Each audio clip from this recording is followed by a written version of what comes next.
el hombre religioso monoteísta crea a un Dios que le otorga poderes para dominar el mundo. Entonces, aquí se trata, entonces hay un lado activo. Sí hay un lado activo en la relación del hombre con el mundo, porque el hombre lo que hace es simplemente se imagina o se da la idea de que es un Dios y le otorga esa idea de Dios la manera de influir al mundo. Pero, no, que también podría, siempre pensé que se interpretaba en el sentido comercial, como los judíos son comerciantes, que la caridad solo la interpreta como sucia forma judía, es como comercio. No, bueno, es que hay una obra que no está mencionada aquí, que la mencioné ayer, que se llama Sobre la cuestión judía, de Marx de 1843. Vale la pena leerse ese libro porque el judío es una interpretación, se usa como metáfora, así como metáfora de un burgués que simplemente utiliza su alienación ideológica para manipular el mundo. Entonces, en la época de 1840, bueno, todos sabemos que Marx era hijo de judíos y nieto de rabinos, de modo que él sabía muy bien la situación, a pesar de que el padre de él lo quiso convertir al cristianismo y lo convirtió de hecho al cristianismo cuando Marx tenía 6 años. Nunca tuvo ningún tipo de identidad religiosa, vamos a decirlo así, ni con el judaísmo ni con el cristianismo. El uso judío aquí tiene mucho que ver porque eso lo expliqué ya también con la cuestión judía, porque Bruno Bauer, que era considerado uno el papa upa de la izquierda hegeliana, se dedicó mucho a ese tema, al tema de la alienación religiosa y sobre todo a los judíos y de alguna manera la solución que le ve Bauer al tema judío es que simplemente los judíos dejen de ser judíos y se vuelvan cristianos. Entonces, en la cuestión judía, Marx dice que Bauer se equivoca, ya toma distancia, porque obviamente no se trata de una conversión de una religiosidad a otra, o de una alienación a otra alienación, se trata simplemente de abolir por completo la religión. Entonces, aquí, bueno, son tesis, son glosas epigramáticas de Marx. Entonces, un poco retoma la crítica que hubo allí y la cuestión judía y esta se refiere mucho más se refiere a la alienación religiosa, no al Dios dinero. Es decir, eso también es verdad que se menciona en la cuestión judía el Dios dinero y se vincula al judío porque la profesión del judío, el judío en ese momento no podía ser dueño de ninguna tierra, no podía ser propietario. Entonces, obviamente, como no podía ser propietario, tenía su función más importante era simplemente ser un intermediario, esto es, un intermediario es decir, un banquero, vamos a decirlo de esa manera. Eso no significa que era rico, eso significa que podía, que tenía esa función, la función de distribuir, de que uno le presta al otro y el judío era el contable, vamos a decirlo de la manera más prosaica del tema. Entonces, hubo desde el punto de vista filosófico, intelectual y de la época, esa identificación del judío con el dinero. Pero para mucho más importante que el tema del judío con el dinero es la alienación religiosa.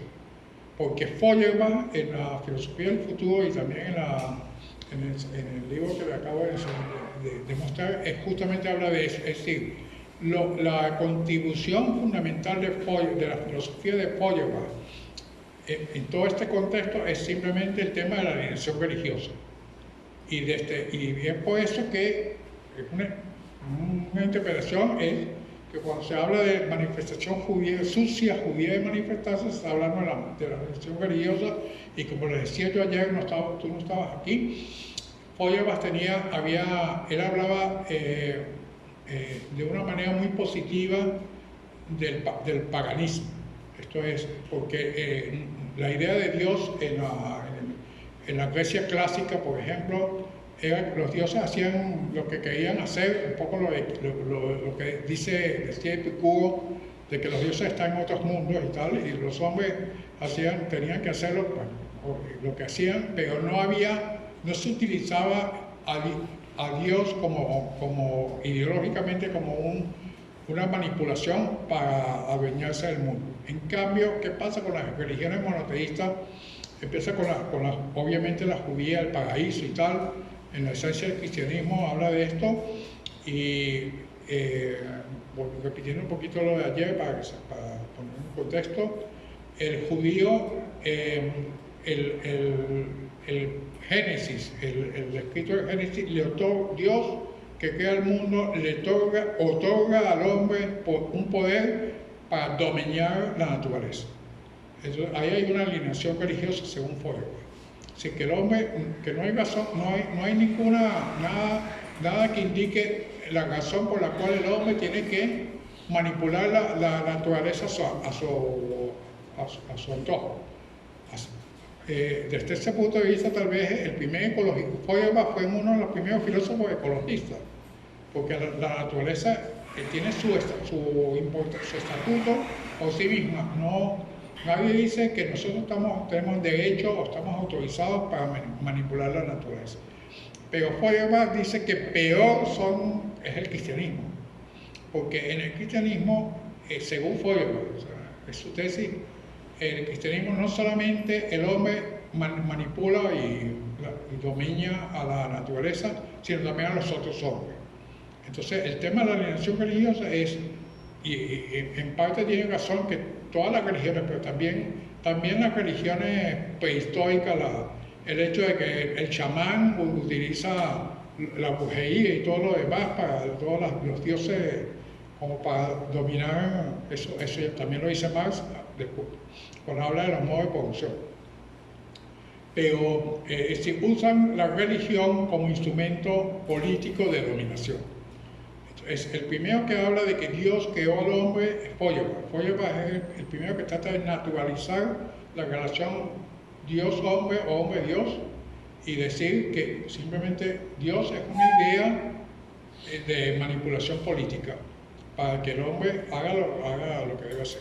Entonces, eso lo llama Feuerbach alienación religiosa, y sobre esto todas las tesis son sobre esto. ¿Y cuál es el defecto que tiene Feuerbach aparte del defecto epistemológico, que es el tema de la contemplación, que simplemente no aterrizó, pues, es decir, dejó la cosa y luego al final se olvidó de que hay lo político, lo económico, lo social.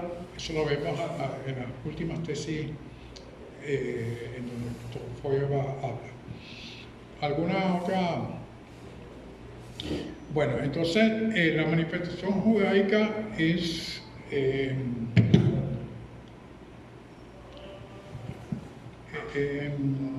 entonces, ¿qué pasa con Feuerbach? Que no comprende por eso la importancia de la actividad revolucionaria, de la actividad práctico-crítica. Es decir, Feuerbach no ha visto el lado activo, y por supuesto, al no ver el lado activo, simplemente no encuentra una solución práctico-crítica revolucionaria al tema de la alienación religiosa.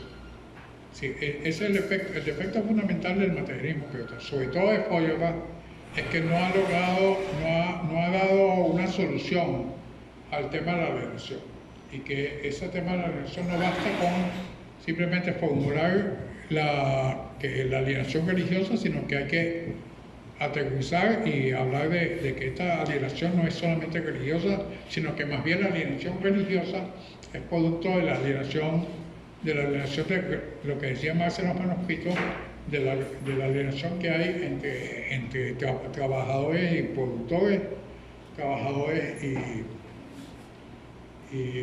dueño de la propiedad privada.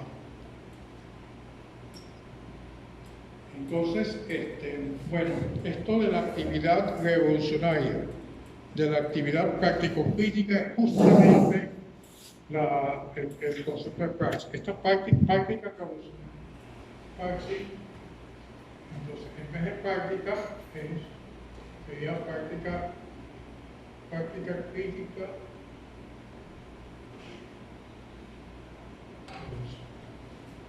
Entendido como revolucionario, no desde el punto de vista político, sino desde el punto de vista de la transformación.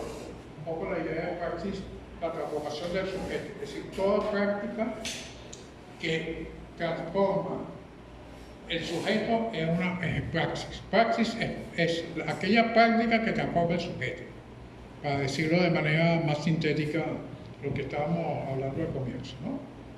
Esa es la tesis 1, entonces aquí vemos un poco cuál es el efecto fundamental del materialismo y qué sí hay que recuperar, qué sí el idealismo tuvo para más importancia, un poco para que los materialistas no supieron cómo utilizar ese idealismo en la teoría del conocimiento.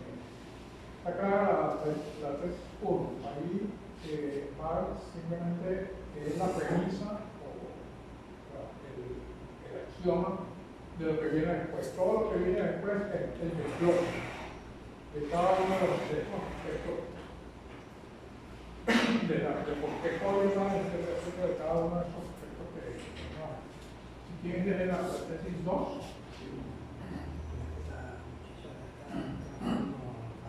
El problema de si al pensamiento humano se le puede atribuir una verdad objetiva, no es un problema teórico, sino un problema práctico. Y práctica, lo que está aquí, por lo menos en mi introducción, está